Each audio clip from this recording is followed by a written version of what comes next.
பெரியவா சரணம். பெரியவா வானொலியின் மாலை நிகழ்ச்சிகள் ஆரம்பமாகின்றன. இன்றைய எமது நிகழ்ச்சிகள் நித்திய குரு பாதுகா பூஜா, ஸ்ரீ ரா கணபதி அவர்கள் எழுதிய புத்தகத்தின் ஒளிவடிவம், ஆன்மீக உரை, மகா பெரியவா மகிமை, உபன்யாசம். பெரியவா சரணம். பெரியவா சரணம். அடுத்த நிகழ்ச்சி நித்திய குரு பாதுகா பூஜை. शुक्लां भरदरं विष्णुं शशिवर्णं चतुर्भुजं प्रसन्नवदनं ध्यायेत् सर्वविघ्नोपशान्तये। ममोपात्त समस्त दुरितक्षयद्वारा श्री परमेश्वर प्रीत्यर्थं गुरुप्रसाद सिद्ध्यर्थं गुरुप्रीत्यर्थं गुरुपादपूजाम् अद्य करिष्ये। गुरुर्ब्रह्मा गुरुर्विष्णुर्गुरुर्देवो महेश्वरः गुरुः साक्षात् परब्रह्म तस्मै श्रीगुरवे नमः। अपारकरुणासिन्धुं ज्ञानदं शान्तरूपिणं श्रीचन्द्रशेखरगुरुं प्रणमामि मुदान्वहम्। सदाशिवसमारम्भां शङ्कराचार्यमध्यमाम् अस्मदाचार्यपर्यन्तां वन्दे गुरुपरम्पराम्. எல்லோரும் குருவை பெரிவாளை தியானம் பண்ணிண்டு அர்ச்சனை பண்ணுவோம். அஷ்டோத்திரம். பெரியவா அஷ்டோத்திரம் பல அஷ்டோத்திரங்கள் இருக்கு. அதுல எளிமையா சுலபமா எது இருக்கோ அதை நான் இப்ப சொல்றேன். எல்லோரும் இதை கேட்டுண்டே திருப்பி சொல்ல முடிஞ்சுவா சொல்லி சொல்லி பெரிவாளுக்கு பாதத்துல ஒவ்வொரு புஷ்பத்தை அர்ச்சனை பண்ணலாம். ओम श्री कांची कामकोटि पीठाधीश्वराय नमः. श्रीमत् चंद्रशेखरेन्द्र सरस्वती गुरुभ्यो नमः. संन्यासाश्रम शिखराय नमः. काषाय दंडधारिणे नमः. सर्वपीठापहारिणे नमः. स्वामिनाथ गुरवे नमः. करुणासागराय नमः. जगदाकर्षण शक्तिमते नमः. सर्वचराचर हृदयस्थाय नमः. ओम भक्त परिपालक श्रेष्ठाय नमः. धर्म परिपालकाय नमः. श्री जयेन्द्र सरस्वत्याचार्याय नमः. श्री विजयेन्द्र सरस्वती पूजिताय नमः. शिवशक्ति स्वरूपाय नमः. भक्ताभीष्ट प्रदायकाय नमः. ब्रह्मण्य पोषकाय नमः. ब्रह्म विष्णु शिवैक्य स्वरूपाय नमः. कांची क्षेत्रवासाय नमः. कैलाश शिखरवासाय नमः. स्वधर्म परिपोषकाय नमः. चातुर्वर्ण संरक्षकाय नमः. लोकरक्षण संकल्पाय नमः. ओम ब्रह्मनिष्ठापराय नमः. सर्वपापहराय नमः. धर्मरक्षक संतुष्टाय नमः. भक्तार्पितधन स्वीकर्त्रे नमः. सर्वोपनिषत् सारज्ञाय नमः. सर्वशास्त्रगम्याय नमः. सर्वलोक पितामहाय नमः. भक्ताभीष्ट प्रदायकाय नमः. ब्रह्मण्य पोषकाय नमः. नानाविध पुष्पार्चितपताय नमः. रुद्राक्ष क्रीडधारिणे नमः.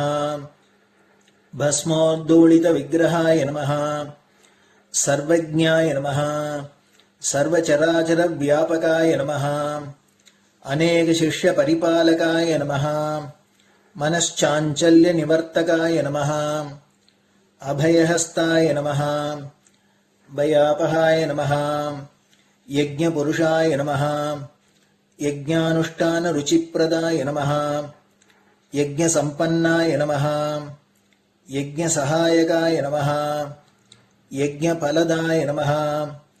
यज्ञप्रियाय नमः. उपमानरहिताय नमः. स्फटिक तुलसी रुद्राक्ष हारधारिणे नमः. चातुर्वर्ण समदृष्टये नमः. ऋग्यजुस्साम अथर्वणादि चतुर्वेद संरक्षकाय नमः.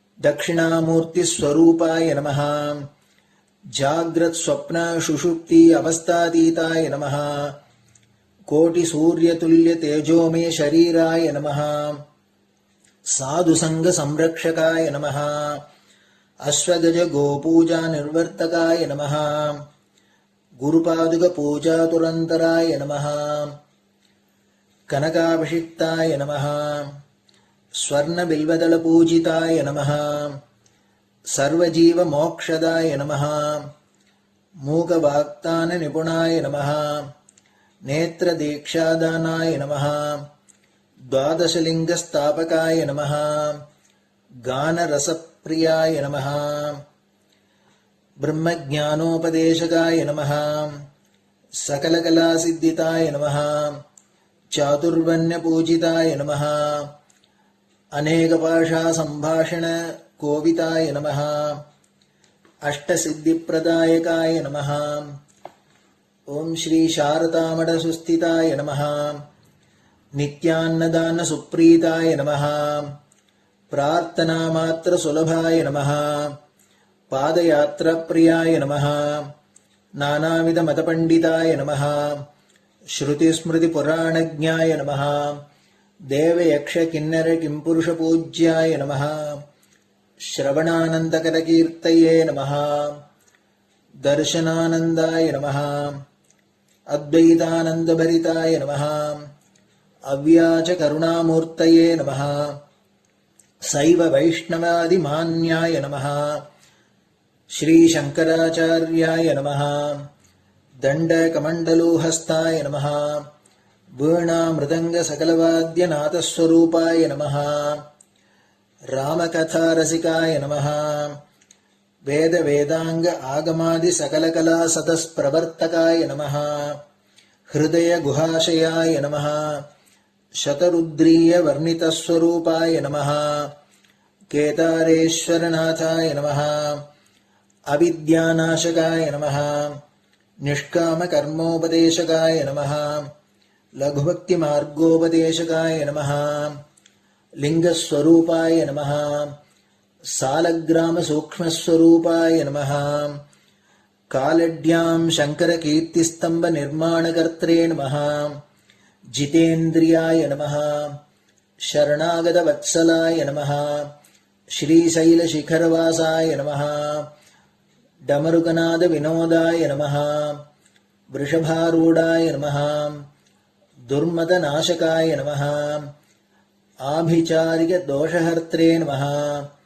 मिताहाराय नमः मृत्युविमोचकशक्त्याय नमः श्रीचक्रार्चनतत्पराय नमः दासानुग्रहकारकाय नमः अनुराधानक्षत्रजाताय नमः सर्वलोकख्यातशीलाय नमः वेङ्कटेश्वरचरणपद्मषट्पदाय नमः श्री महात्रिपुरसुन्दरी समेत श्री चन्द्रमौलीश्वर पूजाप्रियाय नमः श्रीमच्चन्द्रशेखरेन्द्र सरस्वती सद्गुरु परब्रह्मणे नमः गुरुभ्यो नमः परमगुरुभ्यो नमः परमेष्टिगुरुभ्यो नमः परात्परगुरुभ्यो नमः गुरुपरम्पराभ्यां नमः गुरुपादुकाभ्यां नमो नमः.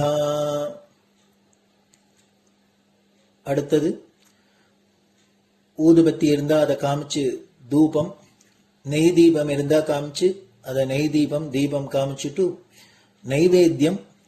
நைவேத்தியம் வெத்தலைப்பாக்கு பழம் இதுலேருந்து ஆரம்பிச்சு அவளுக்கு எது சௌரியமோ அதுபடி நைவேத்தியம் பண்ணலாம். அதுக்கு அடுத்தது கற்பூர ஹாரத்தி பண்ணி எல்லோரும் பிரதட்சிண நமஸ்காரம் பண்ணி பெரியவாள்கிட்ட பிரார்த்தனை பண்ணிண்டு எல்லோரும் க்ஷேமமா இருக்கணும், லோகம் பரம மங்களமா சௌக்கியமா இருக்கணும், எல்லோரும் வியாதி வெக்க இல்லாத ஆயுராரோக்கிய ஐஸ்வர்யத்தோட சாந்தம் அமைதியோட ஞான வைராக்கியத்தோட எல்லோரும் நல்லவர்களாயிருந்து நன்மையை அடையணும்னு பிரார்த்தனை பண்ணி இந்த பூஜையை தினம் செய்யலாம். குரு பிரம்மா குருர் விஷ்ணுர் குருர் தேவோ மகேஸ்வரः குரு சாட்சாத் பரபிரம்ம தஸ்மை ஸ்ரீ குரவே நமஹ. அபார கருணா சிந்தும் ஞானதம் சாந்தரூபிணம் ஸ்ரீ சந்திரசேகர குரும் பிரணமாமி முதான்வகம். சதாசிவசமாரம்பாம் சங்கராச்சாரிய மத்யமாம் அஸ்மதாச்சாரிய பர்யந்தாம் வந்தே குரு பரம்பராம். குரு பாத பூஜை நிறைவடைஞ்சது. பெரியவா சரணம். பெரியவா சரணம். பெரியவா வானொலியில் நேயர்கள் அடுத்து கேட்க இருப்பது ஸ்ரீ ரா கணபதி அவர்கள் எழுதிய புத்தகத்தின் ஒளி வடிவம். அளிப்பவர் ஸ்ரீமதி உமா சங்கர் அவர்கள். தேனினும் இனிய சொல்லான் தீச்சுடர் மேனி கொண்டான் ஊனுயிர்க்குயிரதான ஒன்றினைக் கலந்து நின்றான் ஏனினிக் கவலை நெஞ்சே இன்றுனக் அருள் செய்தான் இஞ்ஞானவான் காமகோட்டி நாதனை நம்புவோமே. ஜெய ஜெய சங்கர, ஹரஹர சங்கர. மகாபெரிவாளின் உபன்யாசங்களை ரா கணபதி அண்ணா தெய்வத்தின் குரல் என்ற பெயரில் 7 பாகங்களாக தொகுத்து நமக்கு அளித்ததின் முதல் பாகத்தின் அடுத்த பகுதி. பகவான் யார்? பகவத் பாதர் பதில். பரமேஸ்வரனும் ஸ்ரீமன் நாராயணனும் ஒரே வஸ்து, இரண்டல்ல. பெயர் வேறு, உருவம் வேறு, வேலை வேறு. ஆனால் உள்ளே இருக்கப்பட்ட வஸ்து ஒன்றேதான்.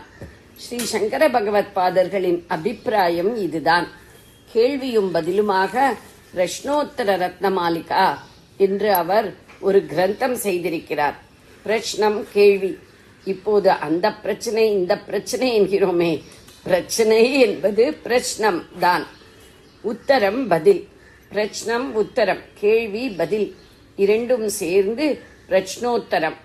மாலை மாதிரி கேள்வியையும் பதிலையும் தொடுத்து கொடுக்கிறார் ஆச்சாரியாள்.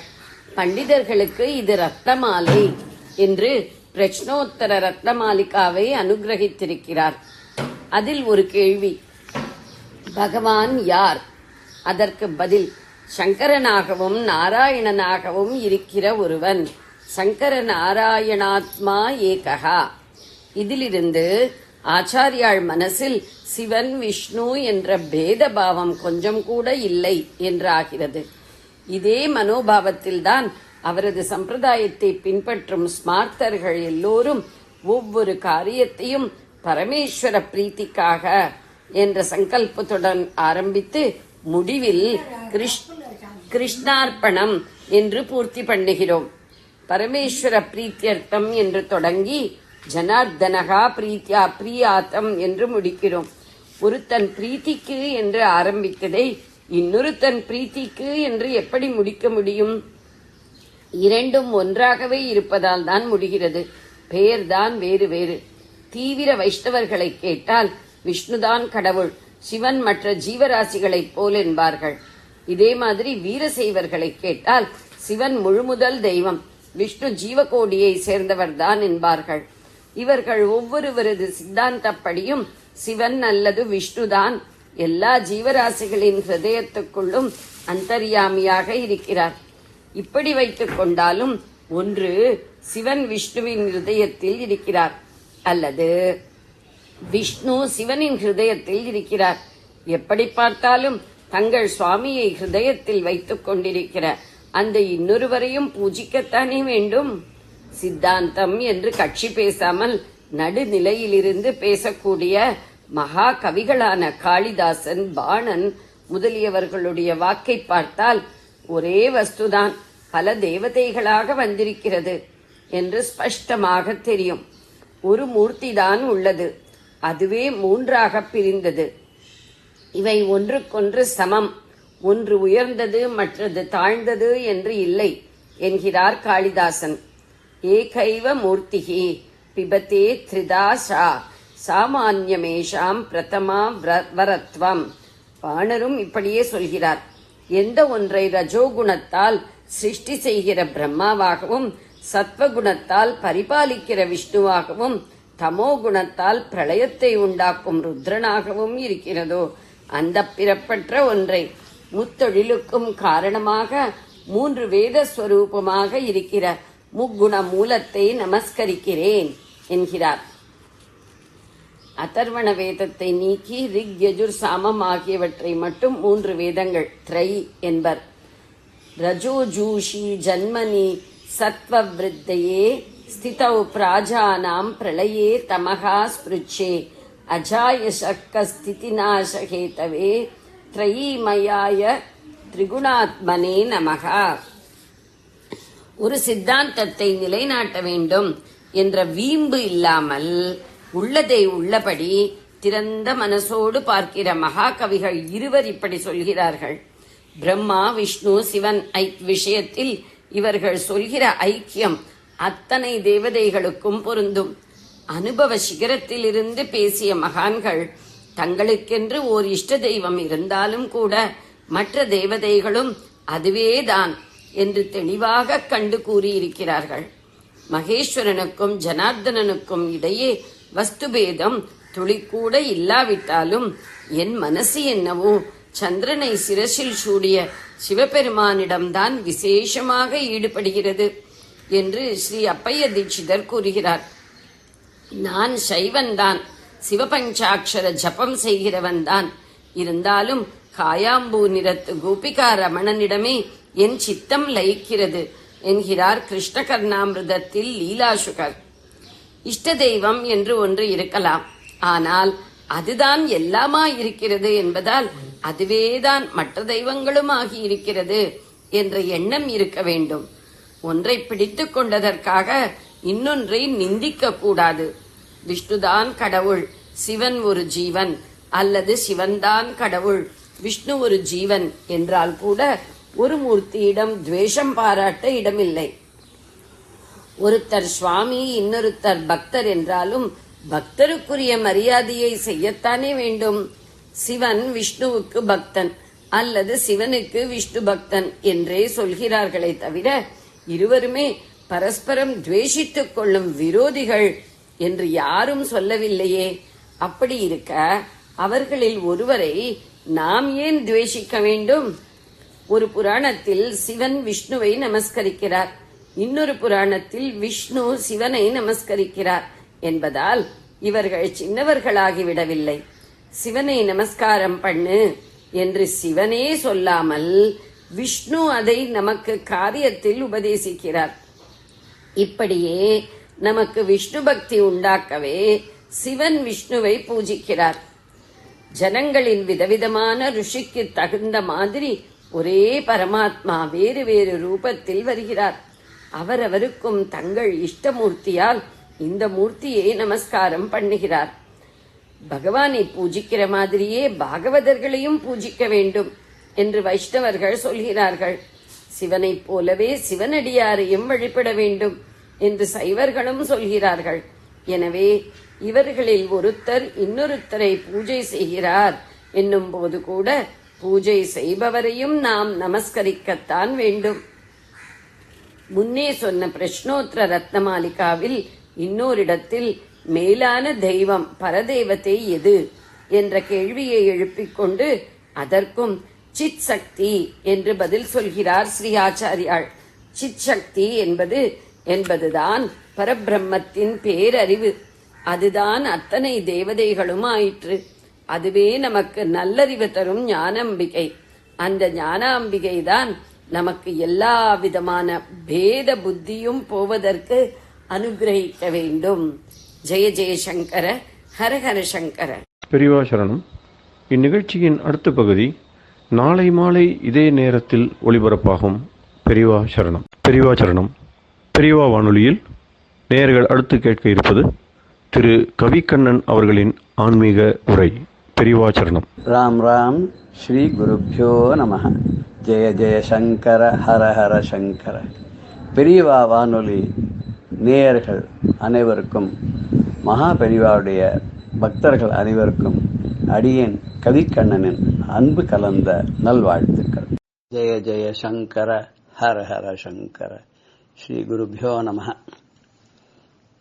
இன்னைக்கு நம்ம அபிராமி அந்தாதியில 50வது பாடல் அதை பார்க்க போறோம். 49ல நாயகி ஏன் முடிச்சார் இல்லையா, அந்த நாயகியை பத்தி இதுல நாமாவளியா சொல்லி தள்ளப்படுறார். அம்பாளை அப்படி ஸ்தோத்திரம் பண்றார். அப்பேற்பட்டவள் அப்படின்னு சொல்லி பல நாமாக்கள் எல்லாம் சொல்றார். நம்ம ஒரு சிறு பாடலோட அதை ஆரம்பிக்கலாம். சங்கடம் தீர்த்திடும் சாம்பவி அன்பர் சங்கடம் தீர்த்திடும் சாம்பவி அன்பர் சந்ததம் போற்றிடும் தங்கே சந்ததம் போற்றிடும் மாதங்கே சங்கரே சந்த கலாதரி ஆதரி சங்கரே சந்த கலாதரி ஆதரி சரவண பவகுக ஷண்முக பிரிய சிவசங்கரி சந்திர கலாதரி ஆதரி அரணார்க்கு துணையாக நிற்பவளே அரணார்க்கு துணையாக நிற்பவளே அரண் உடல் பாதி அடைந்தவளே அரணார்க்கு துணையாக நிற்பவளே அரணுடல் பாதி அடைந்தவளே அரணே தானுமாய் ஆனவளே அறநெறி தவறாத அபிராமியே அரணே தானுமாய் ஆனவளே அறநெறி தவறாத அபிராமியே இரவி மதி விழியாய் உடையவளே இம்மை மறுமைக்கு அருள்பவளே இரவி மதி விழியாய்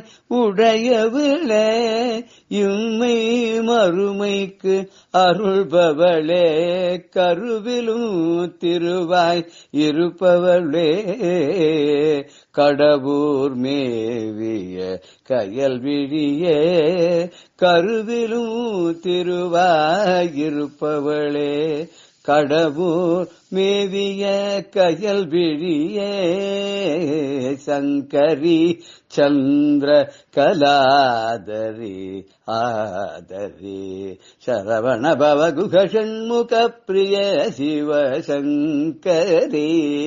சந்திர கலாதரி.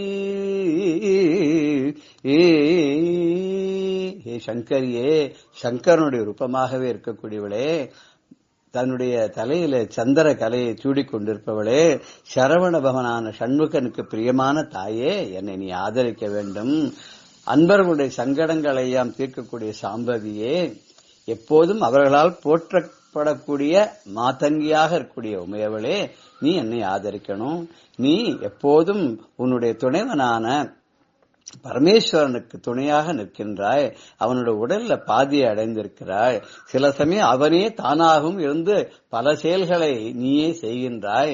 தர்மத்தை எப்போதும் தர்ம சம்பர்த்தனையாக இருந்து கொண்டு காப்பாற்றிக் கொண்டிருக்கிற அபிராமியே சூரியனையும் சந்திரனையும் தன்னுடைய கண்களாக கொண்டவளே இம்மைக்கும் மறுமைக்கும் என்றென்றும் அருளை பொழிகின்றவளே கருவில் இருக்கும் போதே உன்னுடைய திருவருளை எங்களுக்கு பொழிபவளே கடவுர் என்று சொல்லக்கூடிய திருக்கடையூரில் இருக்கக்கூடிய கயல் விழியாளே மீன் போன்ற கண்களை உடையவளே மீனாபலோச்சனி எப்போதும் என்னை நீ ஆதரிக்க வேண்டும் சொல்லி இந்த பாடலை நம்ம அம்பாளுக்கு சமர்ப்பணம் பண்ணி 50வது பாடலான அபிராமி வந்தாதியை இப்ப நம்ம பார்க்க போறோம்.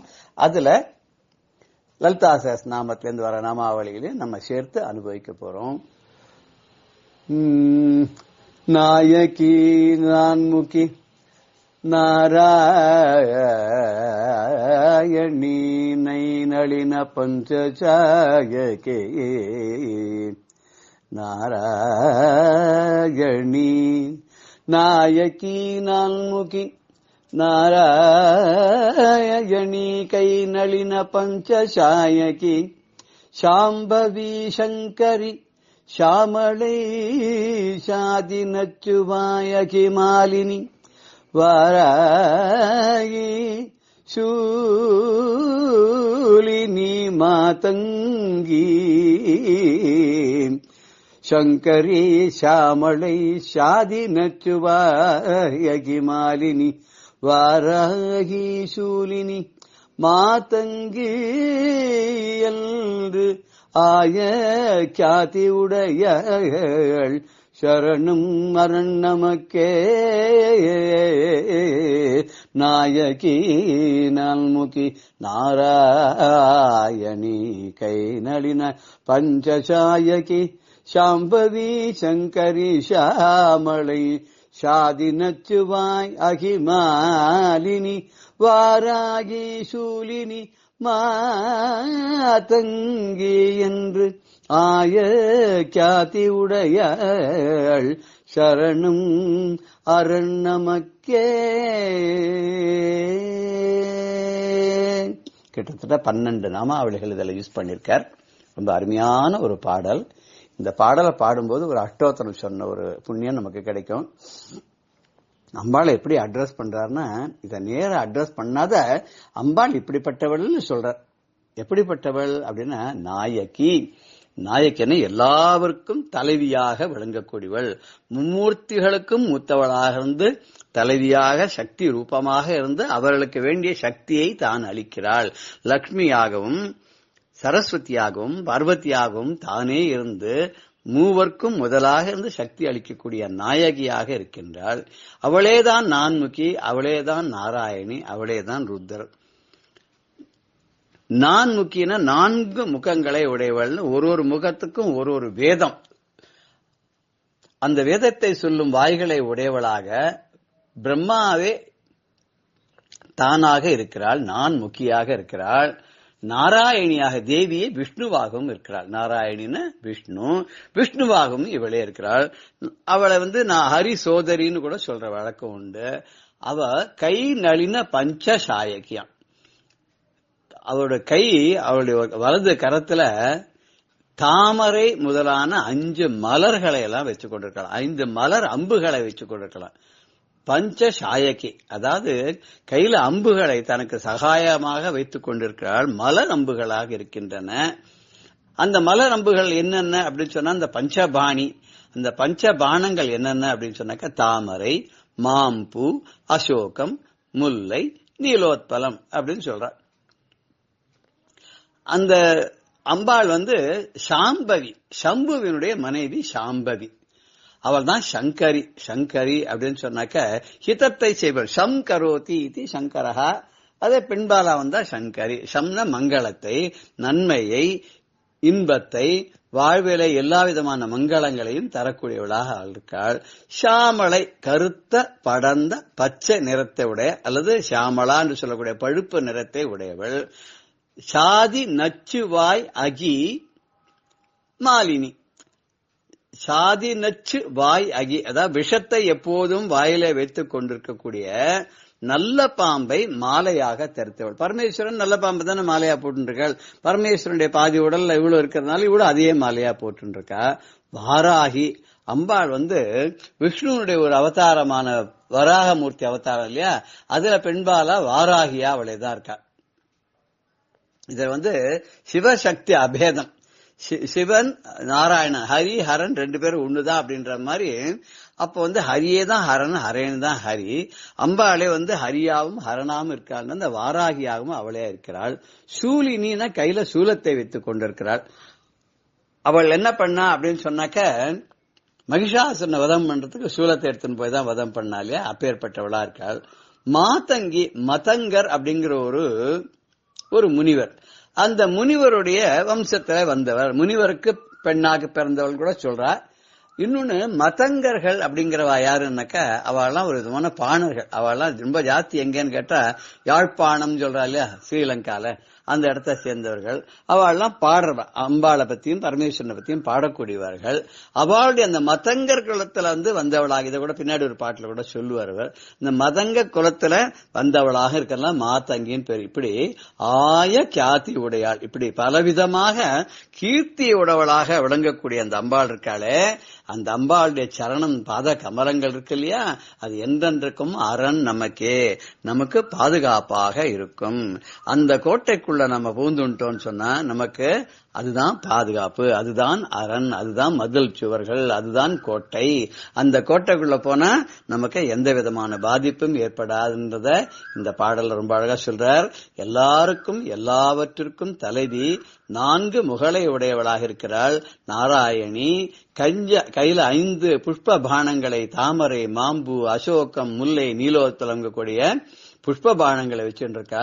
சம்புவோட மனைவி அவள்தான் சங்கரி. அவளேதான் சாமளை, பழுப்பு நிறமுடையவள். நஞ்சை வாயிலே கொண்டுள்ள நல்ல பாம்பையே தனக்கு மாலையாக அணிந்து கொண்டிருக்கக்கூடியவள். அவளே வாராகியாகும், சூலினியாகும், மாத்தங்கியாகும், இப்படி பல உருவங்களோடும் பல பெயர்களோடும் பல கீர்த்தியும் கொண்டு அம்பாள் இருக்கா. அவ யாருன்னா அவதான் அபிராமவல்லி. திருக்கடையூரில் வீற்றிருக்கக்கூடிய அமிர்த கட்டேஸ்வரருடைய இடபாகத்தில் அமர்ந்திருக்கக்கூடிய அபிராமவல்லியான அன்னையாவாள். அவளுடைய திருவடிகளை நாம் அடைந்து விட்டோமானால் அதுவே நமக்கு என்றென்றும் பாதுகாப்பாக இருக்கும்னு இந்த பாடலை சொல்றார். இதுல லலிதா சஹஸ்ரநாமத்துல வரக்கூடிய நாமங்கள் எல்லாம் நம்ம பார்க்கலாமா? 848 849 பார்த்தோம்னா, கட்டுக்கடங்காத பெருமை உடையவள், பெரிய புகழ்ச்சியை உடையவள், புகழ் உடையவள், புகழ் படைத்தவள். அதுக்கு உத்தாம வைபவா, உதார கீர்த்தி, இந்த 2 நாமம் இருக்கு. அந்த அம்பாள் எப்போ என்னன்னாக்க தன்னுடைய குழந்தைகளை தான் பல நாமங்களை சொல்லிக் கொடுவா. கண்ணே, முத்தே, வைடூரியமே, பட்டே, பவளமே எல்லாம் கொஞ்சுவா. இங்க தன்னுடைய குழந்தைய கொஞ்சற மாதிரி அபிராமி பட்டரும் பல நாமங்களை சொல்லி அம்பாள நாயகி, நான்முகி, நாராயணி, சாம்பவி, சங்கரை, சாமளி, மாலினி, வாராகி, சூலினி, மாத்தங்கின்னு பல நாமங்களை சொல்லி அம்பாள அவர் கொஞ்சறார். அம்பாள கொஞ்சும் போது சொல்ற பல நாமக்கள்ல நாயகி அப்படின்ற உலகத்தில் இருக்கக்கூடிய அத்தனை ஜீவன்களுக்கும் அத்தனை பொருள்களுக்கும் அவளே தலைவியா இருக்காள். 1வது நாமம் நாயகி. இது அவளுக்கு சர்வ சக்திமையின் பேர். எல்லா சக்தியும் தனக்குள் அடக்கி கொண்டிருக்கூடிய அளவிட முடியாத சக்தியை உடையவள். அதனால்தான் தலைவியவள். 199. பெரியவா சரணம். இந்நிகழ்ச்சியின் அடுத்த பகுதி நாளை மாலை இதே நேரத்தில் ஒளிபரப்பாகும். பெரியவா சரணம். பெரியவா சரணம். அடுத்த நிகழ்ச்சி மகா பெரியவா மகிமை உபன்யாசம். வழங்குபவர் பிரம்மஸ்ரீ கணேச சர்மா அவர்கள். அபார கருணா சிந்தும் ஞானதம் சாந்தரூபிணம் ஸ்ரீ சந்திரசேகர குரும் பிரணமாமி முதான்வகம். 1963 வருஷம் காஞ்சி மகாபிரபு மகாபெரிவா திருடமருதூர்ல ஆச்சாரிய பாதுக பிரதிஷ்டை பண்ணிவிட்டு அங்க 108 ஷால்வேனால ஆச்சாரிய பாதத்துக்கு அர்ச்சனை பண்ணி அதை 108 வேத வித்வான்களுக்கு, பண்டிதர்களுக்கெல்லாம் பிரசாதமா கொடுத்துட்டு அந்த யாத்திரையெல்லாம் முடிச்சுட்டு கும்பகோணம் வந்தா. 1963 வருஷம் டிசம்பர் மாசம் கும்பகோணத்துல ஒரு வேதபாஷ்ய காலேஜ் ஆரம்பிக்கப்பட்டது, வேதபாஷ்ய கல்லூரி. அதை இனாகிரேட் பண்றதுக்காக, அதை ஆரம்பிக்கிறதுக்காக பெரியவா வந்தா. இந்த வேதபாஷ்ய காலேஜ் எப்படி வந்தது அப்படின்னா, அதுக்கு ஒரு பெரிய சுவாரஸ்யமான பின்னணியில ஒரு கதை.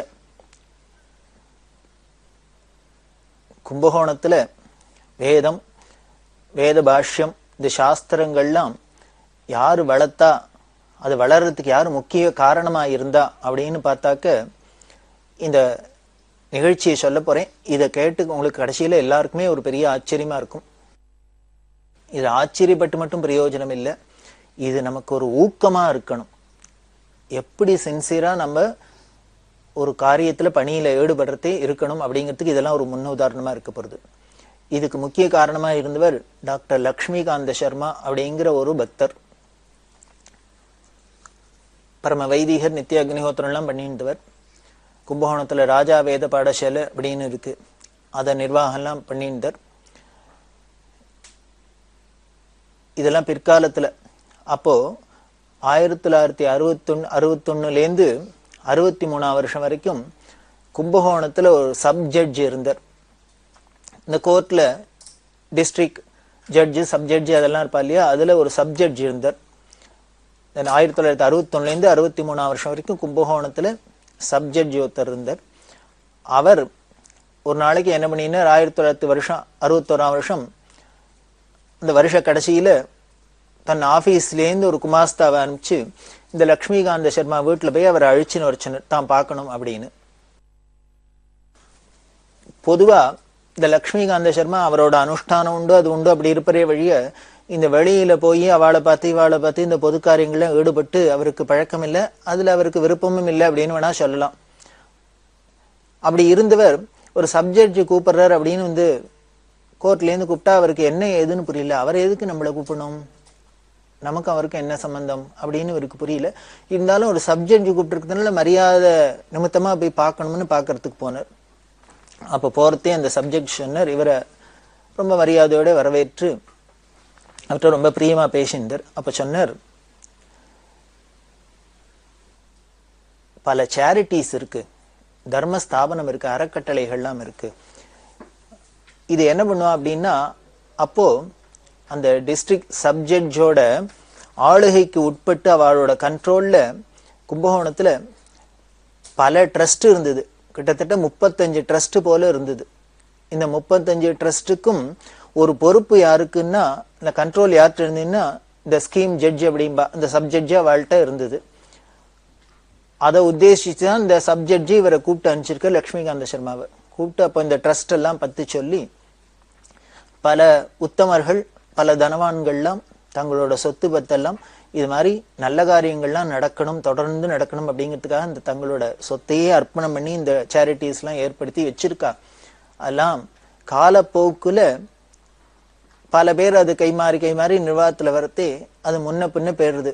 என்ன உத்தேசத்துக்காக அந்த மூல புருஷர்கள் ஒரு அறக்கட்டளை ஆரம்பிச்சு தங்களோட அர்ப்பணத்தெல்லாம் சொத்தெல்லாம் அர்ப்பணம் பண்ணி இதெல்லாம் நன்னா நடக்கணும்னு நினைச்சாலோ காலப்போக்குல பார்த்தீங்கன்னா அவளோட அந்த எண்ணத்துக்கு சம்பந்தமில்லாத பல காரியங்கள் நடந்துட்டு இருக்கும். இதெல்லாம் விவரமா சொல்லி அப்படி பண்றது ரொம்ப தோஷம், பாப்பம். ஏன்னா பின்னால வர சந்ததிகளை நம்பிதான் அவ தங்களோட சொத்தெல்லாம் அர்ப்பணம் பண்ணிட்டு இந்த தர்மம் நடக்கணும்ட்டு போயிருக்கா. அதை நாம அவளோட உத்தேசத்துக்கு விரோதமா ஏதானும் பண்ணினோம்னா பெரிய பாபத்துக்கு ஆளாகணும். இது யாரா இருந்தாலும் சரி, அதுக்கு நேர்முகமாவோ மறைமுகமாவோ யாரு அதுல சம்பந்தப்பட்டிருந்தாலும் எல்லாருக்கும் உண்டு. நான் ஒரு சப்ஜெக்ட் என்ன, நான் தான் இதுக்கு பெரிய கண்ட்ரோலரா இருக்கிறதுனால எனக்கு இதெல்லாம் பார்த்தா மனசுக்கு வருத்தமா இருந்தது. அதனால இதெல்லாம் சரி பண்ணணும்னு ஒரு பிளான் வச்சுட்டு இருக்கேன். அதுல உங்களை பத்தி கேள்விப்பட்டேன். அதனால நீங்களும் இதுல எனக்கு கைங்கரியம் பண்ணணும், என்னோட ஹெல்ப் பண்ணணும், உங்களை ஈடுபடுத்திக்கணும் அப்படின்லாம் சொல்லிட்டு இப்படி 35 ட்ரஸ்ட்டுக்கு மேல அங்க இருந்தா கூட அதுல 2 ட்ரஸ்ட் ரொம்ப பெரிய ட்ரஸ்ட். அதாவது பெரிய ட்ரஸ்ட்னா நிறைய ஐஸ்வர்யங்கள்லாம் இருந்தது. அதுல ஒன்னும் அப்பா குட்டி ஐயர் சேரிட்டிஸ் அப்படின்னு ஒண்ணு, கோவிந்தகுடி அப்பா குட்டி ஐயர் சேரிட்டிஸ் அப்படின்னு ஒண்ணு இருந்தது. இன்னொன்னு கல்யாணராமையர் சேரிட்டிஸ் அப்படின்னு 2. இது 2 தான் நிறைய மூலதனத்தோட இருந்தது. அதனால முதல்ல இது 2ஐயும் கான்சென்ட்ரேட் பண்ணணுங்கிறதுக்காக அந்த சப்ஜெக்ட் சொன்னார் லக்ஷ்மிகாந்த சர்மாட்ட, முதல்ல இந்த அப்பா குட்டியர் சேரிட்டிஸை எடுத்துப்போம். அவர் என்ன பர்பஸ்க்காக இந்த ட்ரஸ்ட்டை ஆரம்பிச்சு அதுக்கு இந்த ஐஸ்வர்யம் எல்லாம் கொடுத்துருக்காரோ அதுபடி நடக்கல. இப்போ அது நடக்கவே இல்லை. நீங்க ஒண்ணு பண்ணணும், இது ட்ரஸ்டியா இருந்து இந்த ட்ரஸ்ட் நன்னா நடக்கிறாப்புல பண்ணணும். அது எதுக்கு அப்படின்னா வேத பாஷ்ய அபிவிருத்திக்காக அந்த ட்ரஸ்ட் அமைக்கப்பட்டிருக்கு. நீங்க முதல்ல வேத அபிவிருத்திக்கு முதல்ல பண்ணுங்க. இந்த பாடசாலை நன்னா நடந்தா தேவையில்லை, ஒண்ணுமே நடக்காத இருக்கு. நீங்க அதுக்கு நிர்வாக பொறுப்பை ஏத்துக்கணும். நீங்க ஒரு ட்ரஸ்டியா இருந்து இதை நடத்தணும். அதுக்காக தான் உங்களை கூப்பிட்டு அனுப்பிச்சிங்க. இதை எதிர்பார்க்கல லக்ஷ்மிகாந்த சர்மா. அவர் உடனே சொன்னார், எனக்கு இது மாதிரி பொது காரியங்கள் ஈடுபட்டு பழக்கம் கிடையாது, எனக்கு அதுல ருச்சியும் கிடையாது. இதெல்லாம் ஈடுபட்டாக்க பல விதத்துல நல்ல பேரும் வரும் கெட்ட பேரும் வரும், எனக்கு அது பழக்கம் இல்லை, என்னை விட்டுடுங்கோ அப்படின்னார். என்னால இதை ஏத்துக்க முடியாது அப்படின்னு. இது லக்ஷ்மிகாந்த சர்மா இப்படி ரிப்ளை பண்ணினோன்னு அந்த சப்ஜெக்ட் கொஞ்சம் கண்டிப்போட ஒரு கோபம்னு சொல்ல, அன்பு கலந்த கோபத்தோட சொன்னார், உங்களை மாதிரி மனுஷாலாம் என்ன பண்ணுவேள், இப்படிதான் ஏதாவது ஒரு நல்ல காரியத்துக்கு கூப்பிட்டா அதுல கான்ட்ரிபியூட் பண்ண மாட்டேள், கைங்கரியம் பண்ண மாட்டேள். ஆனா அதுல ஏதாவது தப்பு நடந்ததுன்னா குறை சொல்றதுக்கு மட்டும் ஒருவேளை எல்லாரும் அப்படின்லாம் கோச்சிண்டர். இது லக்ஷ்மிகாந்த சர்மா பார்த்தாரு, இது என்ன வம்பா போச்சு, நம்ம பாட்டுக்கு வீட்டுல சிவனேன்னு இருக்கிறவாளை, நம்ம உண்டு நம்ம வேலை உண்டுன்னு இருக்கிறவாளை கூப்பிட்டு இவர் ஏதோ பல பேர் ட்ரஸ்ட் இருக்கு, அதுல நீ கைங்கரியம் பண்ணலன்னாக்க குறை மட்டும் சொல்வேள், கைங்கரியம் பண்ண வரமாட்டேன்னு கேட்கிறாரு அப்படின்னு அவருக்கு வருத்தமாகவும் இருந்தது. ஏன் இவர் இப்படி நம்மள போய் உலகத்துல கும்பகோணத்துல எத்தனையோ பேர் இருக்காளே, அவள்லாம் கூப்பிட்டு கேட்டிருக்கலாமே, இவரையும் கூப்பிட்டு கேட்டார். அவருக்கு மனசுல இப்படி தாபம் வரத்தே உடனே அந்த ஜட்ஜே சொன்னார், ஒன்னே ஒன்று வச்சுங்கோ, இத்தனை பேர் இருக்கிற ஊர்ல உங்களை கூப்பிட்டு நான் இதை சொல்றேன்னா இது ஏதோ இறைவனோட ஆணைன்னு வச்சுங்கோ. அந்த தூண்டுதல்னால என்னமோ உங்களை கூப்பிட்டு சொல்லணும்னு இறைவன் எனக்கு கொடுத்த ஆக்ஞையா நீங்க வச்சுக்கணும். அதனால நான் உங்களை கூப்பிட்டு கேட்கிறேன், நீங்க இதுல சேர்றதும் பணி செய்யறதும் பணி செய்யாதும் உங்களோட விருப்பம், அது வேற விஷயம். ஆனால் நீங்க இதுல சேர்ந்து கைங்கரியம் பண்ணலைன்னால் அதனால வர பாபம் உங்களை சேரும் அப்படின்னு. தட் மீன்ஸ் அந்த ட்ரஸ்ட் வேற ஏதானு நடக்க செயல்படலைன்னாலும் சரி, அதுல ஏதான் தப்பு நடந்தாலும் உங்களை சேரும் அப்படின்னு. இதை பார்த்தாரு சர்மா, அவருக்கு ரொம்ப ஷாக்கா போயிடுத்து. இது வம்பா போச்சு, நாம பாட்டுக்கு வீட்டுல இருந்து அவளை கூப்பிட்டுட்டு நீ கைங்கரியம் பண்ணணும், பண்ணலைன்னா உனக்கு பாபம் வரும்லாம் வேற ஒரு பயமுறுத்துறாரு அப்படின்னு. என்ன பண்றதுன்னு தெரியல, ரொம்ப குழம்பி போயிட்டார். உடனே என்ன சொன்னார், எனக்கு இது மாதிரிலாம் சொன்னா என்ன பண்ணுறதுன்னு தெரியல, இன்னைக்கு ஒரு நாள் டைம் கொடுங்கோ, நான் யோஜனை பண்ணிட்டு சொல்றேன் அப்படின்னு. ஏன்னா பாபம் எல்லாம் பயமுறுத்துனா பயம்தானே இருக்கும் யாருக்கும் அப்படின்ட்டு வீட்டுக்கு வந்துட்டு அவரும் சொன்னார், தாராளமா டைம் எடுத்துங்க, யோஜனை பண்ணி நல்ல முடிவா சொல்லுங்க அப்படின்னு வீட்டுக்கு அனுப்பிச்சுட்டார். இவர் வீட்டுக்கு வந்தார். வீட்டுக்கு வந்த லட்சுமிகாந்த சர்மாக்கு என்ன பண்றதுன்னு புரியல. அதனால ஒரே குழப்பம். யோஜனை பண்ணி எல்லாத்துக்கும் ஒரே தீர்வு, ஒரே புகலிடம் பெரியவாதான். அதனால பெரியவாளுக்கு இந்த விஷயத்தை தெரிவிப்போம், பெரியவா என்ன சொல்றாளோ அதுபடி நாம நடக்கலாம் அப்படிங்கிற தீர்மானத்துல என்ன பண்ண, பெரியவா இப்ப இளையாத்தங்குடிங்கிற இடத்துல இருந்தா மடத்து மேனேஜருக்கு போன் பண்ணினார். போன் பண்ணி கும்போணத்துல மாதிரி சேரிட்டிஸ்ல, அப்பா குட்டிய சேரிட்டிஸ்ல என்ன இருக்கு சொல்ற, ட்ரஸ்டியா இருந்து கைங்கரியம் பண்ண சொல்றார். அப்படி நான் பண்ணலைன்னா அது சரியா நடக்காத பாவம் என்ன வந்து சேரலாம் சொல்றேன். ஒரு மாதிரி இந்த சப்ஜெக்டை பத்தி சொல்லி அவர் சொல்ற, எனக்கு அதை ஏத்துக்கிறதா ஏத்துக்க வேண்டாமான்னு புரியல, ஏத்துக்கிறது சரியா ஏத்துக்காத இருக்கிறது சரியான்னு புரியல, எனக்கு குழப்பமா இருக்கு, பெரியவா காதுல போடுங்க, பெரியவா என்ன உத்தரவு பண்றாளோ அதுபடி நடக்கிறேன் அப்படின்னு சொல்லி அனுப்பிச்சார். உடனே அவர் மடத்து மேனேஜர்னு சொன்னார், நானே பெரியவாள்கிட்ட கேட்டுட்டு திருப்பி அவனுக்கு போன் பண்ணி சொல்றேன் அப்படின்னு. ஒரு 4 மணி நேரம் கழிச்சு பெரியவாள்கிட்ட சொல்லி அவர் திருப்பி பதில் சொன்னார். என்னன்னா, பெரியவாளுக்கு ரொம்ப சந்தோஷம், உடனே ஏத்துக்க சொல்லுன்னு உத்தரவு ஆயிடுத்துன்னு. இப்படி பெரியவா சொல்லிட்டான்னு லட்சுமிகாந்த சர்மாக்கு ஒரு தைரியம் வந்துடுத்து. எப்போ பெரியவாளே குரு ஆக்ஞை வந்துடுத்தோ அது தானே சரியாதான் இருக்கும், நல்லா நடக்கும் அப்படிங்கிறது. உடனே 2 நாள் கழிச்சு இந்த சப்ஜெக்ட் போய் சொன்னேன், நான் தயாரா இருக்கேன், சேர்ந்து அதுல பணி செய்யறேன், எங்க குருட்டேந்து உத்தரவு வந்துடுத்து அப்படின்னா. உடனே ஜட்ஜுக்கும் ரொம்ப சந்தோஷம், நீங்க ட்ரஸ்டியா இருக்கணும், அந்த ட்ரஸ்ட்டுக்கு 3 பேரை ட்ரஸ்டியா நியமிச்சர், நீங்க வேத சம்பந்தமான வேத அபிவிருத்தியெல்லாம் நீங்க பார்த்துக்க வேண்டியது, மற்றபடி அந்த அட்மினிஸ்ட்ரேஷன் அப்படின்னு சொல்லக்கூடிய நிர்வாகத்தெல்லாம் அந்த 2 ட்ரஸ்டீஸும் பார்த்துப்பா அப்படின்னு சொன்னா. இப்ப லட்சுமிகாந்த சர்மாவுக்கு ஒரு கவலை வந்துடுத்து.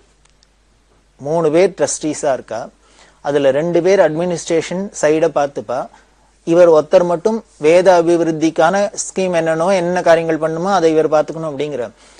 ஆனா இவர் ஒரு ஸ்கீம் போட்டு இத்த பண்ணும் அத்த பண்ணும்னு சொன்னா அந்த 2 பேரும் ஒத்துக்கணுமே, அந்த நிர்வாகத்துல இருக்கிறவா 2 பேரும் சேர்ந்துன்னு ஒத்துண்டு அதுக்குண்டான காசு பணங்கள்லாம் ரிலீஸ் பண்ணாதான் இவரால் காரியங்களை செயல்படுத்த முடியும். பொதுவாவே இது மாதிரி சமயங்கள்ல கருத்து வேறுபாடெல்லாம் வரலாம், அதனால காரியங்கள் பண்ண முடியாத நின்னெல்லாம் போகலாம். இதெல்லாம் ஜட்ஜிட்ட சொன்னார். அவ 2 பேரும் சேர்ந்து நான் நினைச்சபடி பண்ண முடியாத ஏதான அதுக்கு தடை பண்ணினா நான் என்ன பண்றது அப்படின்னு. அதுக்கு ஜட்ஜி சிரிச்சுனே சொன்னா, எல்லாம் கவலைப்பட வேண்டாம், நீங்க இந்த வேத அபிவிருத்திக்காக நல்லத விஷயங்கள் எதை சொன்னாலும் அதை செயல்படுறதுக்கு அவளால ஒரு தடையும் வராது, அதுக்கு நான் கேரண்டி கொடுக்குறேன், நான் பார்த்துக்கிறேன் இந்த விஷயத்த, அதை பத்தி நீங்க கவலைப்படாதீங்க, என்ன பண்ணுமோ பண்றதுக்கு ஆரம்பிங்க அப்படின்னு. ஒரு ட்ரஸ்ட் இருந்து அதுல மூலதனமும் இருந்து பாடசாலையே நடக்காத இருந்த இடத்துல இந்த லட்சுமிகாந்த சர்மா என்ன பண்ணினார், ஒரு 7 வயசுலேருந்து 10 வயசுக்குள்ள இருக்கிற குழந்தைகள்லாம் தேர்ந்தெடுத்து ஒரு 70 பேரை சேர்த்து பாடசாலையை ஆரம்பிச்சுட்டு, பெரிய ஒரு வேத பாடசாலை ஆரம்பிச்சுடுத்து அப்பா குட்டியர் சேரிட்டிஸ்ல. யோஜனை பண்ணி பாருங்க, ஒண்ணுமே இல்லாத ஃபங்க்ஷனே ஆகாத இருந்த ஒரு பாடசாலையில 70 பேருக்கு மேல சேர்ந்து வந்திருக்கா அப்படின்னா இதெல்லாம் எதுக்கு குறிப்பிட்டு சொல்றது அப்படின்னா, ஏதோ ஒரு திவ்ய சங்கல்பம். அந்த ஜட்ஜு சொன்னாரோ இல்லையோ, உங்களை நான் கூப்பிட்டு இதை பண்ண சொல்றேன்னா அதுக்கு ஏதோ இறைவனோட ஆணை அப்படின்னு நினைச்சுங்க அப்படின்னு சொன்னாலும் அது சத்தியம் அப்படிங்கிறாப்புல தெரியறது. ஆரம்பிச்சு நடந்தது, இப்படி இந்த பாடசாலை நடந்துட்டு இருக்கு. அப்படி இருக்கிறதே இதுக்கப்புறம் இந்த ஜட்ஜுக்கும் லட்சுமிகாந்த சர்மாக்கும் ஒரு அந்யோன்யம் வந்துடுத்து, ஒருத்தருக்குள்ள இந்த உறவு பலப்பட்டு போயிடுத்து. அப்பப்போ அடிக்கடி சந்திக்கிறது இது மாதிரிலாம் நடந்திருந்தது. அப்படி ஒரு நாளைக்கு பேசிட்டு இருக்கிறதே அந்த சப்ஜெக்ட் சொன்னார், இப்ப பாடசாலை நீங்க நடத்துறேன், வேதம்லாம் சொல்லி கொடுக்குறீள் உங்க மதத்துல உங்க குழந்தைகளுக்கு, இந்த வேதத்துக்கெல்லாம் அர்த்தம் தெரியுமா அவளுக்கு? இந்த அர்த்தத்தெல்லாம் புரிஞ்சுக்கிறதுக்கு உங்களுக்கு ஏதானும் உங்க சாஸ்திரத்துல ஏதானும் சிஸ்டம் இருக்கா? இதை தெரிஞ்சுக்கிறதுக்கு என்ன பண்ணிருக்கு அப்படின்னு.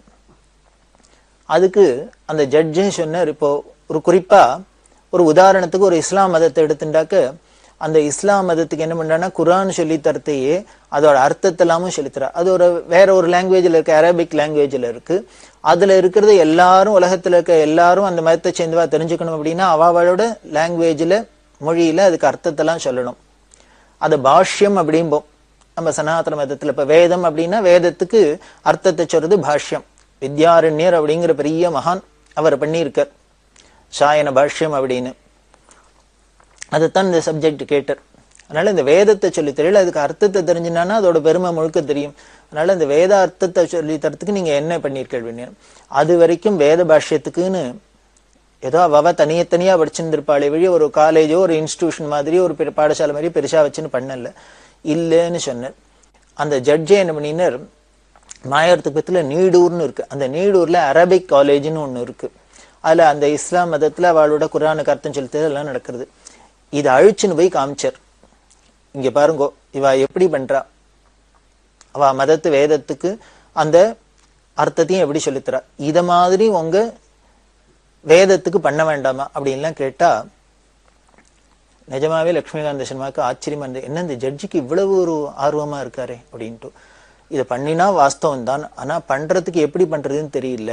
இந்த ஜட்ஜு கேட்டது லட்சுமிகாந்த சர்மாவுக்கு ஒரு ஆச்சரியமா இருந்தது. காரணம் என்னன்னா, இந்த ஜட்ஜு கூப்பிட்டு இவரை இது மாதிரி நீங்க ட்ரஸ்டியா இருந்து இந்த பாடசாலை நடத்தணும் அப்படின்லாம் சொல்ல ஆரம்பிச்சதுக்கு சில நாட்களுக்கு முன்னால இளையாத்தங்குடியில போய் பெரியவாளை தரிசனம் பண்ணார். பெரியவாளை தரிசனம் பண்றது பெரியவா சாதாரணமா கேட்டா, நான் ஒண்ணு சொன்னா செய்வியா அப்படின்னு. என்ன சொல்றாளோ செய்யறேன் அப்படின்னு. நீ ஒரு வேத பாஷ்ய காலேஜ் ஆரம்பிப்பியோ அப்படின்னா. லட்சுமிகாந்த சர்மாட்ட பெரியவா கேட்கிறா, எப்போ இந்த நிகழ்ச்சியெல்லாம் நடக்கிறதுக்கு முன்னாலேயே இளையாத்தங்குடியில இருக்கு. நான் சொன்னா நீ ஒரு வேத பாஷ்ய காலேஜ் ஆரம்பிப்பியோ அப்படின்னா. அவர் உடனே நான் ஆரம்பிக்கிறது என்ன, பெரியவா சொன்னாக்க உத்தரவுன்னா ஆரம்பிச்சுடலாம் அப்படின்னா. அதுக்கு எவ்வளவு பணம் வச்சிருக்க நீ அப்படின்னா. பெரியவாளே தான் கேட்கிறா, நான் சொன்னா நீ ஒரு வேத பாஷ்ய காலேஜ் ஆரம்பிப்பியான்னு. அவர் உடனே லட்சுமிகாந்த சர்மா பெரியவா சொல்லிட்டா உத்தரவு பண்ணிட்டா ஆரம்பிச்சுடலாம் பண்ணிடலாங்கிறார். உடனே பெரியவாளே கேட்கிறா, நீ அதுக்கு எவ்வளவு பணம் வச்சிருக்க அப்படின்னா. அவர் சொன்னார், எனக்கு இது தெரியாது, பணம் என்கிட்ட இல்லை, இப்போ இருந்தா கூட பெரியவா ஒண்ணு வேத பாஷ்ய காலேஜ் பண்ணணும்னு ஆசைப்பட்டு அதுக்கு உத்தரவு பண்ணிட்டாள்னா அனுகிரகம் பண்ணிட்டாள்னா நான் எங்கேயானும் போய் சம்பாதிச்சுன்னு யார்ட்டையானும் கேட்டு யாச்சகம் பண்ணி இந்த காலேஜ் ஆரம்பிச்சு நடத்திவிடலாம் வேத பாஷ்ய காலேஜ் அப்படின்னு சொல்லி இருக்கா. உடனே பெரியவா சிரிச்சுட்டே, காலம் வரத்தே நான் சொல்றேன் போயிட்டு வா அப்படின்னு அன்னைக்கு சொல்லிட்டா. இப்போ இந்த சப்ஜெக்ட் இதை கேட்டோன்னு உங்களுக்கு வேதார்த்தம் சொல்லி தரத்துக்கு நீங்க என்ன ஏற்பாடு பண்ணிருக்கீங்க, அதுக்கு என்ன பண்ணிருக்கீங்கன்னு கேட்டோன்னு பெரியவா அப்ப சொன்னது ஞாபகம் வந்தது. ரொம்ப ஆச்சரியமா இருந்தது. என்ன பெரியவாளுக்கு தீர்க்க திருஷ்டி, என்னமோ பின்னால யாரையோ பார்க்க போறோம், யாரோ எதுக்கோ கேட்க போற தூண்ட போறோங்கிறதுக்கு பெரியவா எப்படி முன்னாலேயே இதை டாபிக்கை ஓபன் பண்ணி வச்சிருக்காங்க. இப்படி பெரியவா அப்ப சொன்னதுக்கும் இப்ப நடக்கிறதுக்கும் லிங்க் புரிஞ்சுடுத்து. உடனே அவர் சப்ஜெக்ட் சொன்னார், நான் எங்க ஆச்சாரியாளுக்கா பெரியவாள்கிட்ட போய் கேட்டுன்னு வரேன் அப்படின்னு. பெரியவாள்கிட்ட போய் கேட்டார். பெரியவாளுக்கு பரம சந்தோஷம். ஆரம்பி அப்படின்னா, வேத பாஷ்ய காலேஜ் ஆரம்பி அப்படின்னா. அப்ப பெரியவா சொல்றா, நான் அந்த வேதத்துக்கும் வேதத்தை வளர்க்கறதுக்கும் சாஸ்திரத்துக்கும் எத்தனையோ சொல்றேன். எல்லாரும் இந்து மதத்துல எத்தனை பேர் இருக்கீள், எல்லாரும் பக்தாங்கிறே மடத்து பக்தாங்கிறே என்கிட்ட பக்திங்கிற இவ எல்லாரும் நான் சொல்றத கேட்கிறாளோ இல்லையோ, நான் எல்லாத்தையும் சொல்லியுமே பல பேர் கேட்க மாட்டேங்கிறா. ஆனால் நான் அந்த ஜட்ஜை பார்த்தது கூட இல்லை, அவர் என்ன பார்த்தது கூட இல்லை, நான் அவர்கிட்ட சொன்னது கூட இல்லை, அவர் என்கிட்ட பேசினது கூட இல்லை. ஆனா எனக்கு பிடிச்சது அத்தனையும் நான் சொன்னது எத்தனையும் அவர் செஞ்சுன்னு இருக்கார் அப்படின்னு அவரை ரொம்ப பாராட்டினா. அவசியம் ஆரம்பினா. ஆனா சர்மா ஒரே ஒரு கண்டிஷன் போட்டார், இந்த இனாகிரேஷனுக்கு பெரியவா தான் வரணும். ஏன்னா இது ஒரு பெரிய அபூர்வமான விஷயம், இதை பெரியவா தான் இந்த வேத பாஷ்ய காலேஜ் ஆரம்பிச்சு வைக்கணும் அப்படின்னு. ஆஹா அப்படின்னு உத்தரவு பண்ணிட்டா. இதை இந்த ஜட்ஜிட்டு சொன்னோன்னு ஜட்ஜுக்கு ரொம்ப சந்தோஷம். சரி டேட் எல்லாம் பிக்ஸ் பண்ணுங்க அப்படின்னு விட்டா. பெரியவாள்கிட்ட கேட்டு 1963 டிசம்பர் மாசம் 12ஆம் தேதி அன்னைக்கு கும்பகோணத்துல இந்த வேத பாஷ்ய காலேஜை ஆரம்பிக்கிறது அப்படின்னு தீர்மானம் வச்சு, அதுக்காக தான் பெரியவா திருடமருதூர்ல இருந்து கும்பகோணத்துக்கு வரா. டேட்லாம் ஃபிக்ஸ் பண்ணியாச்சு. அதுக்கு முன்னால என்ன பண்ணினா, அந்த சப்ஜெக்ட் கேட்டர் உங்க பெரியவாளை நான் வந்து பார்க்கலாமா அப்படின்னு. லட்சுமிகாந்த சர்மா சொன்னார், நான் பெரியவாள்கிட்ட போய் கேட்டுன்னு வரேன், அவ வந்து உத்தரவு கொடுத்தா வந்து பார்க்கலாம் அப்படின்னு. பெரியவா அப்போ கல்யாணபுரம் அப்படிங்கிற இடத்துல இருந்தா, வேப்பத்தூருக்கு பக்கத்துல. பெரியவாள்கிட்ட போய் சொன்னார், இந்த ஜட்ஜு பெரியவாளை தரிசனம் பண்ணணும்னு ஆசைப்படுற அப்படின்னு. பெரியவானே ரொம்ப சந்தோஷம், அழிச்சுடுவா அப்படின்னு விட்டா.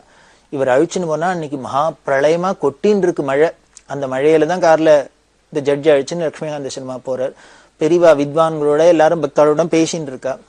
இவர் லட்சுமிகாந்த சர்மா என்ன பண்ணார், இந்த ஜட்ஜை கார்லயே உட்காத்தி வச்சுட்டு இவர் பெரியவாள்கிட்ட போய் சொன்னார், ஜட்ஜி வந்திருக்கான்னு. பெரியவா உடனே பக்கத்துல ஒரு வீட்டை காமிச்சு அங்க அழிச்சுன்னு போய் இவர் உட்காத்தி வை, நான் வந்துடுறேன் அப்படின்ட்டா.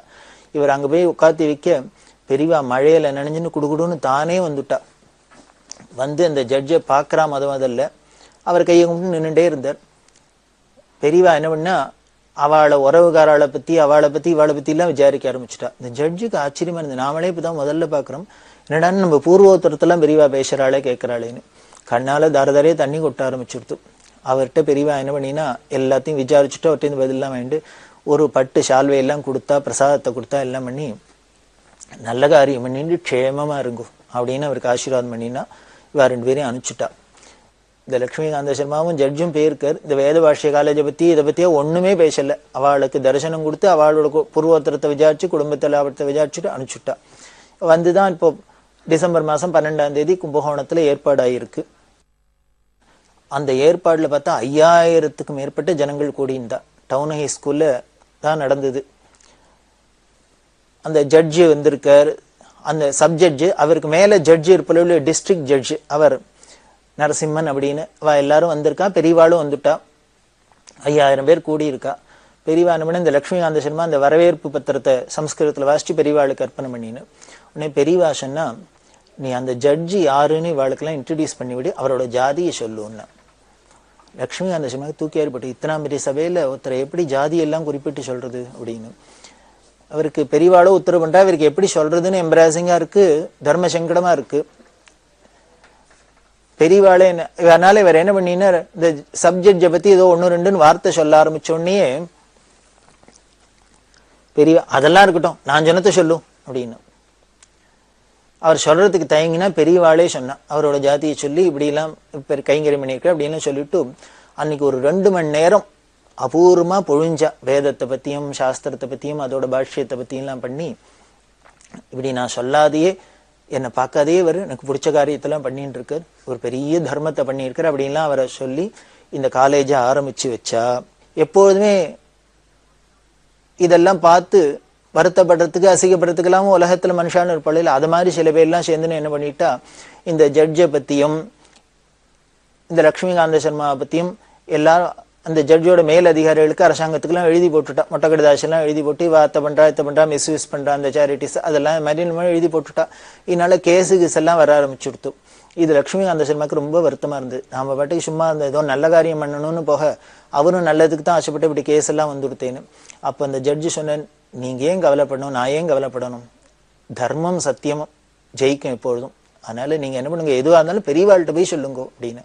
பெரியவாள்கிட்ட போய் சொன்னா பெரியவா என்ன பண்ணினா, ஒரு சந்திரமௌலீஸ்வர் பிரசாதத்தை கொடுத்து அம்பாள் பாதத்திலேருந்து ஒரு மகிழம்பு மாலையும் எடுத்து கொடுத்து லட்சுமிகாந்த சர்மாட்ட கொடுத்து, ஒன்னையும் அந்த ஜட்ஜையும் ஒருத்தராலையும் ஒன்றும் பண்ண முடியாது போ அப்படின்னு சொல்லி பிரசாதத்தை கொடுத்தா.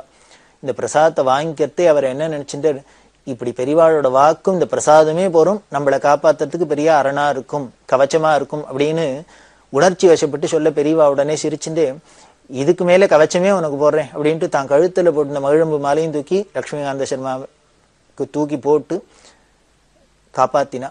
இப்படி வந்ததுக்கு அப்புறம் என்ன எடுத்துன, இந்த போட்ட கேஸ் எல்லாம் வித்ரா எடுத்து எல்லாம் தோத்து போயிடுத்து.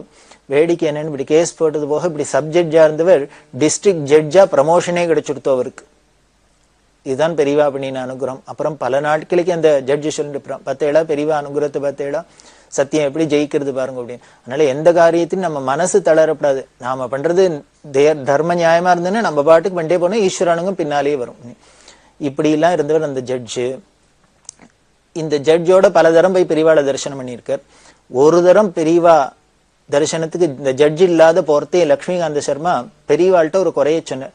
ஜட்ஜி பெரியவாள்கிட்ட ரொம்ப பக்தியா இருக்கார், பல தரம் வந்திருக்காரு, ஆனா ஒரு தரம் கூட பெரியவாளுக்கு நமஸ்காரம் பண்ணினது இல்ல, எனக்கு அது ஒரு வருத்தமா இருக்கு அப்படின்னா பெரியவா சிரிச்சுட்டே சொல்றா, அவர் எனக்கு நமஸ்காரம் பண்ணாதனாலதான் அவருக்கு தரிசனம் கொடுக்குறேன் அப்படின்னு. என்ன நமஸ்காரம் பண்ணலேன்னா ஈஸ்வரனுக்கு பிரீத்தியா?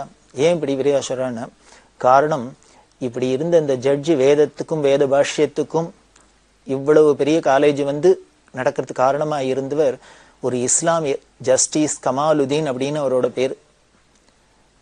அவரோட மதத்து சம்பிரதாயப்படி ஆண்டவனை தவிர வேற யாருக்கும் வணக்கம் இல்லை அப்படிங்கிறதுனால அவரை வணங்கல. அதுதான் பெரியவா சொல்றா, அவர் மதத்து சம்பிரதாயப்படி எனக்கு நமஸ்காரம் இல்லை, அதனாலதான் நான் அவருக்கு தரிசனம் கொடுத்தேன், அதுதான் எனக்கு ரொம்ப பிடிச்சிருந்தது. இதுதான் பெரியவாளோட குணம். எந்த மதத்தை சேர்ந்தவாளா இருந்தாலும் யாரா இருந்தாலும் எப்படி எல்லாம் கைங்கரியம் பண்றா அப்படிங்கிறதுலாம் தெரியுது. இந்த இனாகிரேஷன் வேதபாஷ்ய காலேஜுக்காக தான் பெரியவா வந்தா. அப்படி வந்த பெரியவா இன்னும் பல சுவாரஸ்யமான நிகழ்ச்சியெல்லாம் நடந்துட்டு இருக்கு, அதெல்லாம் தொடர்ந்து பார்க்க போறோம். பெரியவா சரணம். இந்நிகழ்ச்சியின் அடுத்த பகுதி நாளை மாலை இதே நேரத்தில் ஒளிபரப்பாகும். பெரியவா சரணம். பெரியவா சரணம்.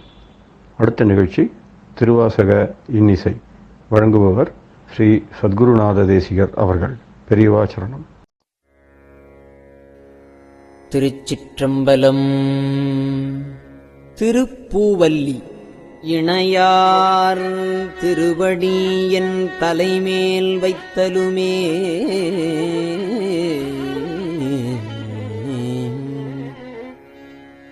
துணையான சுற்றங்கள்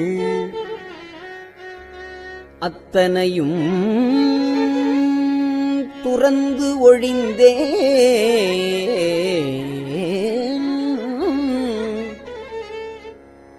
அணையார் புனல் தில்லை அம்பலத்தே ஆடுகின்ற புனையாளன்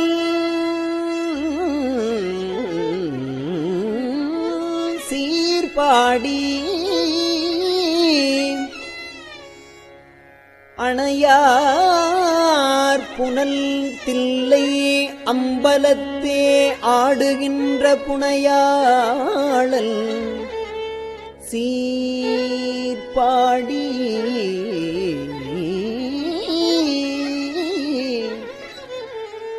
பூவல்லி கொய்யாமோ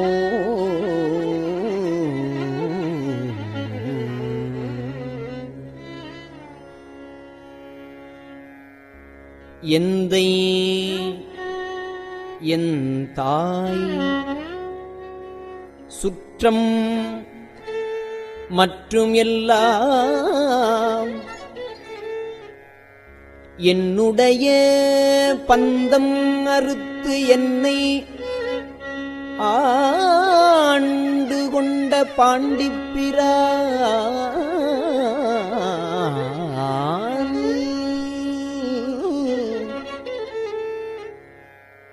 அந்த இடைமருதில் ஆனந்தத்தேன் இருந்த பொந்தை பரவி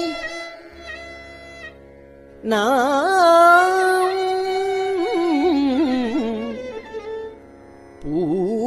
பூவல்லி கொய்யாமோ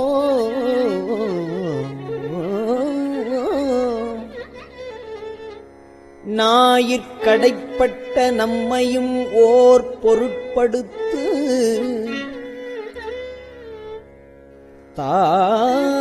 தாயிற்பெரிதும் தயாவுடைய தம் பெருமான்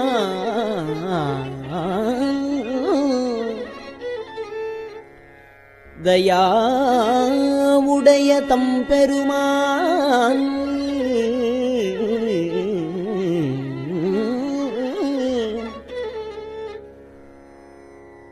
தாயில் பெரிதும் தயாவுடைய தம்பெருமான்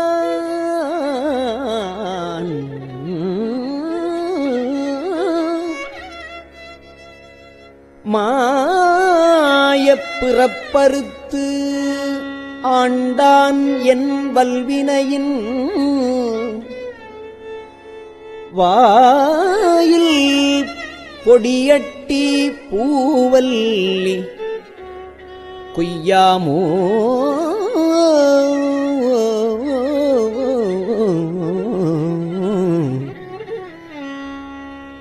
பண்பட்ட தில்லை பதிக்கு அரசை பரவாதே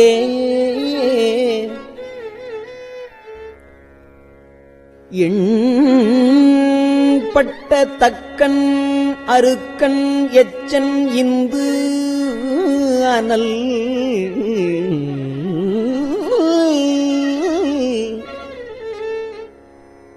விண்பட்ட பூதப்படை வீரபத்திரரால்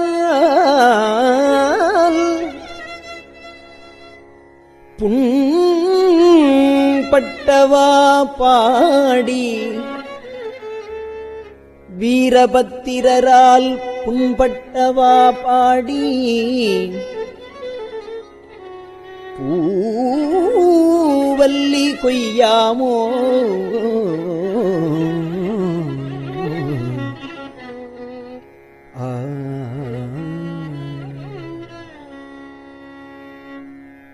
தேனாடு கொன்றே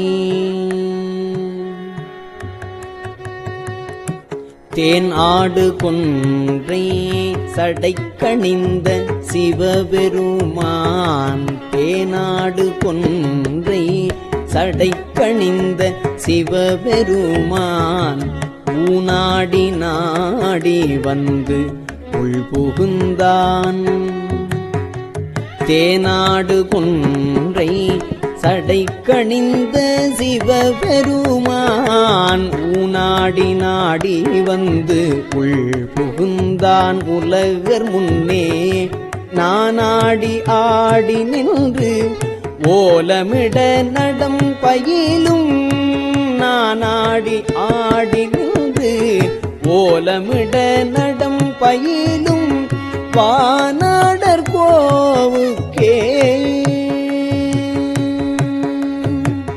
வானாடர் கோவுக்கே பூவல்லி கொய்யாமோ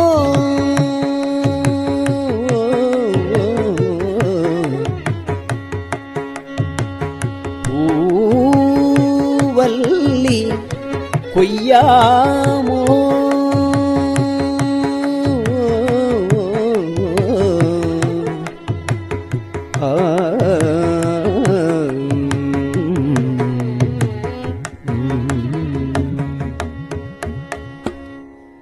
எரிமூன்று தேவர்க்கு இறங்கி அருள் செய்தருளே சிரமூன்று அறத்தன் திருப்புருவம் நெறித்தருளி உருமூன்றுமாகி உணர்வரிதாம் ஒருவனுமே உருமூன்றுமாகி உணர்வரிதாம் ஒருவனுமே புறமூன்று எரித்தவா பூவல்லி பொய்யாமோ புறம் மூன்று எரித்தவா பூவல்லி பொய்யாமோ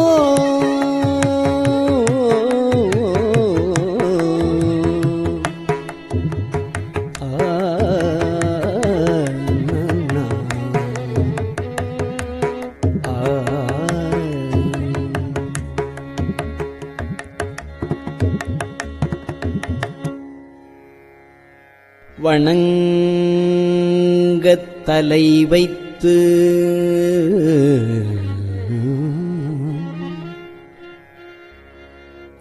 வார்கழல் வாய் வாழ்த்த வைத்து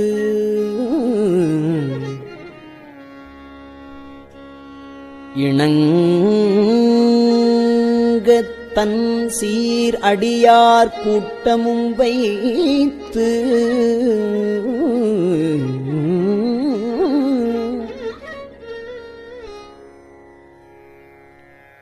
எம்பெருமான்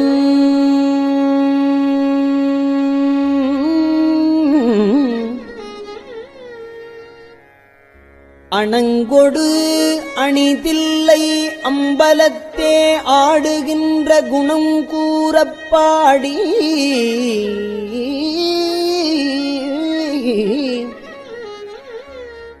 அணங்கொடு அணிதில்லை அம்பலத்தே ஆடுகின்ற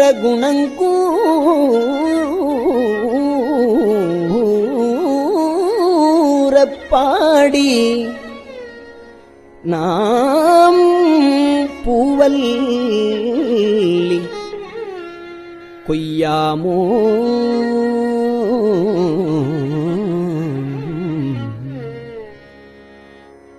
நெறி செய்து அருளித்தன் சீரடியார் பொன்னடிக்கே குறி செய்து கொண்டு என்னை ஆண்டபிரான் குணம் பரவி முறி செய்து நம்மை முழுதுடற்றும் பழவினையை கிரி செய்தவா பாடி பூவல்லி கொய்யாமோ பன்னாள் பரவி பணி செய்ய பாதமலர் என் ஆகம் துண்ண வைத்த பெரியோன் எழிற்சுடராய்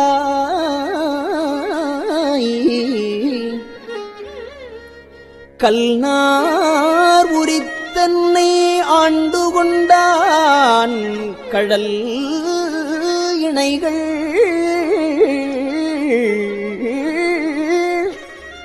பொன்னானவா பாடி பூவல்லி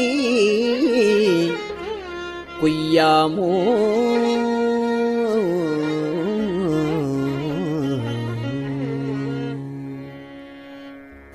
பேராசையாம் இந்த பிண்டம் அறப் பெருந்துரையான்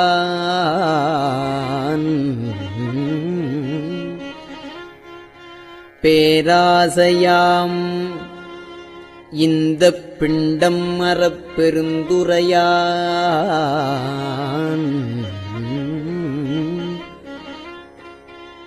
சீரார் திருவடி என் தலைமேல் வைத்தபிரான்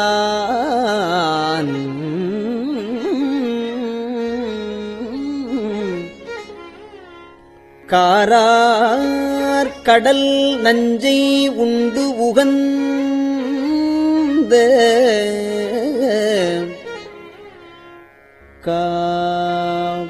காப்பாலி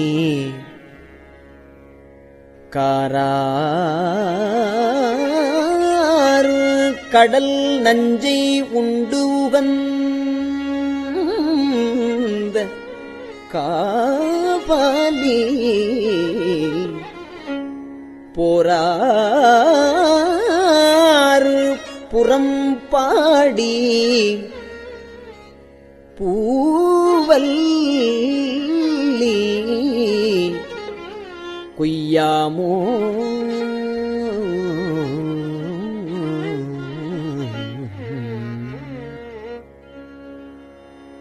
திருச்சிற்றம்பலம். பெரியவா சரணம். இந்நிகழ்ச்சியின் அடுத்த பகுதி நாளை மாலை இதே நேரத்தில் ஒளிபரப்பாகும். பெரியவா சரணம். பெரியவா சரணம். பெரியவா வானொலியின் இன்றைய நிகழ்ச்சிகளின் நிறைவாக திருப்பொன்னூசல் வழங்குபவர் சத்குருநாத தேசிகர் அவர்கள். பெரியவா சரணம். திருச்சிற்றம்பலம். திருப்பொன்னூசல். மாதாடு பாகத்தன் உத்தரகோசமங்கை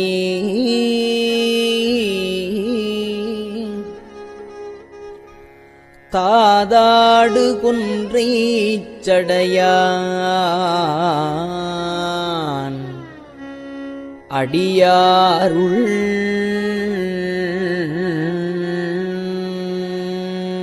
கோதாட்டி நாயேனை ஆட்கொண்டு என் தொல்பிறவி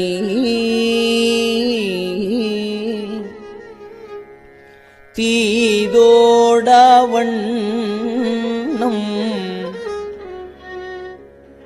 திகழ பிறப்பறுப்பான் காதாடு குண்டலங்கள் பாடி கசிந்து அன்பான்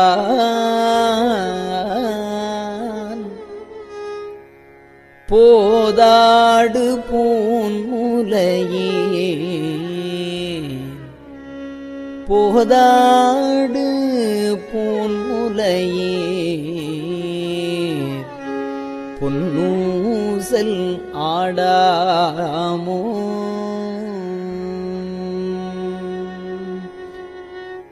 திருச்சிற்றம்பலம்.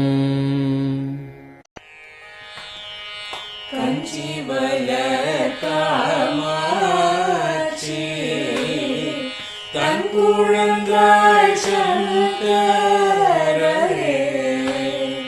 கஞ்சி வளர் காமாட்சி தன் குழந்தாய் சங்கரரே குரு சந்திரசேகரரே உறங்கிடுவீர்களே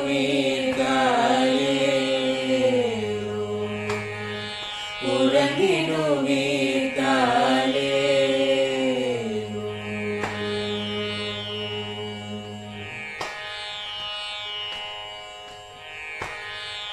ஆதிகுரு சங்கரராய் அன்றொரு நாள் வந்தவரே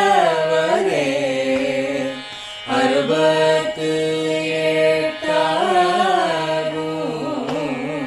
பீட்டபதி காலே ஏழுலகும் பூப்பவரே காப்பவரே கரப்பவரே எல்லோர்க்கும் அருள்பவரே உறங்கிடுவீர்களே அயனுடனே மாலவனோ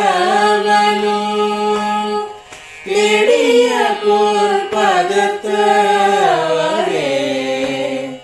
அருமறைகள் சாற்றும் முயல் மலர்பதமே காலே முக்தி நிலை எய்திடவே சக்தி தரும் சத்குருவே முக்தி நிலை எய்திடவே சக்தி தரும் சத்குருவே நித்தமெங்கள் நாவீசையில் நித்திரை கொள்தாளே நித்தமெங்கள் நாவீசையில் நித்திரை கொள்தாளே நித்தமெங்கள் நாவீசையில் நித்திரை கொள்தாளே.